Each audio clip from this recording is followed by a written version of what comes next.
pour ces mots, j'allais dire, affectueux. L'honneur est plutôt pour moi de m'adresser devant un auditoire aussi prestigieux. C'est, je crois, Camus qui disait « Celui qui désespère des événements est un lâche, et celui qui a foi en la condition humaine est un fou. » Eh bien, j'accepte ma part de folie.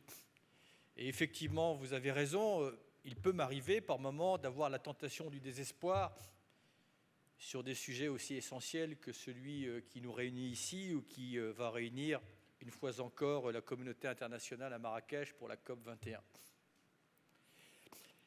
Et c'est vrai que nous pouvons avoir deux lectures des contraintes qui pèsent sur nos épaules en ce début de XXIe siècle. Nous serions rentrés, selon les géologues, dans une nouvelle ère géologique, l'Anthropocène. Ce qui signifie que nous sommes rentrés dans l'ère de l'humanité. Alors, effectivement, il y a deux lectures, parce que, comme le disait un philosophe, je déplore que le sort de l'humanité soit dans d'aussi mauvaises mains que les siennes. Mais un autre philosophe, Bergson, disait « l'avenir est incertain parce que l'avenir dépend de nous ». Et il y a effectivement deux lectures. La première lecture, c'est que nous avons visiblement encore les cartes en main. Et donc, nous pouvons décider de notre avenir, mais nous n'aurons pas les cartes en main si longtemps, ce qui veut dire que les choix que nous allons faire maintenant, collectivement, sont déterminants pour l'avenir. Et effectivement, nous avons une fenêtre d'opportunité qui se rétrécit de jour en jour. Mais en même temps, on peut peut-être se dire que cette contrainte climatique arrive à point nommé, parce qu'elle nous oblige à penser les choses différemment, à voir le monde différemment. Et si nous saisissons cette occasion de penser enfin le monde simplement comme un unique espace de solidarité. C'est-à-dire que si cette contrainte climatique qui nous met devant une communauté de destin, même si effectivement au moment où nous parlons, les changements climatiques affectent en priorité les hommes, les femmes et les enfants les plus vulnérables, mais quel statut politique, géographique, économique nous immunisera contre l'emballement climatique qui va se combiner avec les autres crises? Personne ne sera à l'abri. Donc nous avons cette communauté de destin qui nous oblige à nous doter d'un état d'esprit universel.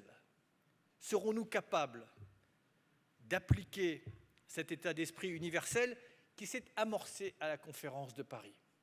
C'est peut-être d'ailleurs l'élément le plus positif de la conférence de Paris, c'est que pour une fois, nous avons une vision commune, un objectif commun. Et chacun sait que quand l'humanité est capable de se doter d'une vision commune, elle peut être capable de prodiges. Mais encore faut-il ajouter aux valeurs et aux principes qui nous réunissent un principe ou des principes peut-être un peu réactualisés. Le premier principe, je ne sais pas si je le mets en tête de liste, mais c'est peut-être le principe de l'humilité. Je pense que la crise la plus profonde que nous traversons, c'est que la science et la conscience se sont désynchronisées. Et que quelque part, nous avons peut-être été un peu aveuglés par un trop grand succès de la science et de la technologie qui lui succède. Et qu'il serait bien de faire en sorte que cette conscience ne soit pas à la traîne de la science, mais bien qu'elle précède justement cette science. Parce qu'en réalité, quand on regarde le défi auquel nous sommes confrontés, une sorte de paradoxe, c'est que notre intelligence est mise en demeure de prendre en charge les conséquences de son propre succès. Mon camarade Edgar Morin, qui est un de mes grands inspirateurs, magnifique philosophe, dit que nous sommes, nous, les hommes, technologiquement triomphants, mais culturellement défaillant. Et ça nous ramène à la question du sens, à la question du choix. Et j'ai une notion assez rudimentaire du progrès, mais pour moi, le progrès vaut par des acquiescements et des renoncements.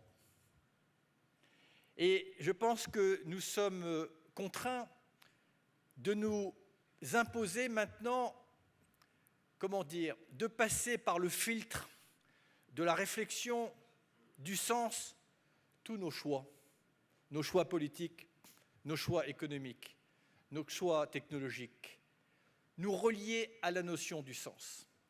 Ce n'est pas un déficit de pouvoir, de génie humain qui nous paralyse. C'est au contraire, quelque part, une trop grande puissance. Mandela le disait très bien, notre plus grand danger, ce n'est pas notre faiblesse, c'est notre puissance.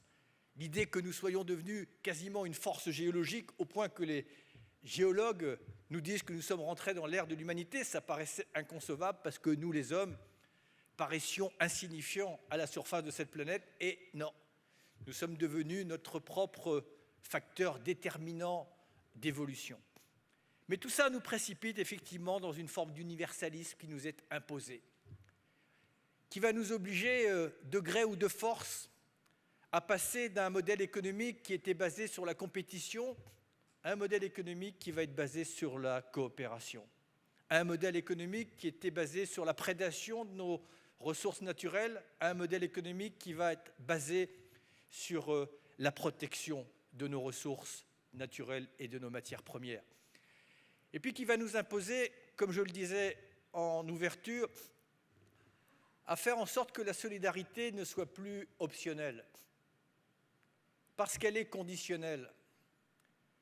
Et la crise climatique, ou l'enjeu climatique plutôt, c'est la clé de voûte de la dignité humaine et de la solidarité.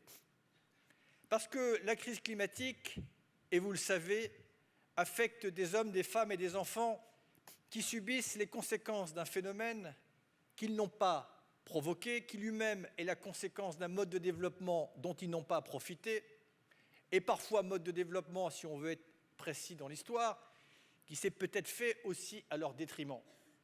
Cette injustice ne peut pas perdurer si, justement, nous ne mutualiserons pas nos intelligences, nos moyens pour essayer de la réparer. Et puis, si nous ne sommes pas capables, justement, de nous voir comme nous le sommes, en fait, au-delà de nos différences culturelles, religieuses, géographiques, historiques, économiques, comme une toute petite tribu perdue entre deux infinis, l'infiniment grand et l'infiniment petit, ce que nous sommes, la famille humaine, eh bien, cette injonction climatique nous oblige à nous voir comme cette famille-là, mais à nous voir avec une richesse fondamentale qu'il va falloir cultiver, qui est la diversité. Parce qu'au mot humilité, je veux rajouter le mot diversité. Seule la diversité nous permettra, non pas en confrontant nos différences, mais en additionnant nos différences, de faire face aux défis du XXIe siècle. Humilité, diversité, solidarité. Voilà, me semble-t-il, le triptyque qui devrait guider toutes nos politiques. Et cette alternative, cette opportunité que je pense magnifique au moment où le sentiment est que nous divaguions un tout petit peu. Nous avions une trajectoire qui n'avait pas de dénouement heureux. Et la crise climatique, la crise écologique qui se combine à toute autre crise, mais en réalité qui n'est qu'une partie émergée d'une profonde crise de civilisation, mais qui arrive à point nommé parce que, probablement un peu aveuglés par le succès de la technologie, nous avions perdu le sens des choses. Nous confondions la fin et les moyens. Et là, nous allons être obligés, je l'espère, ensemble, de partager cette vision qui s'est amorcée à Paris. Voilà ce que je voulais vous dire en introduction. Je sais bien que ça peut paraître une dimension accessoire, marginale, mais elle est essentielle, cette question du sens. Elle est essentielle, comme est essentiel cet esprit universel dont nous devons nous emparer.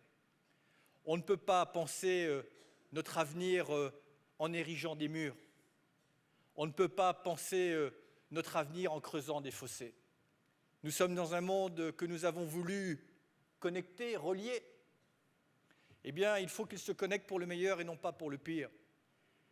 Et donc, comme le disait Martin Luther King à propos de la cause des Noirs, nous sommes condamnés à réfléchir, à agir et à penser ensemble ou à tous souffrir comme des idiots. Eh bien, saisissons cette opportunité. Victor Hugo disait « Le progrès, c'est la révolution faite à l'amiable ».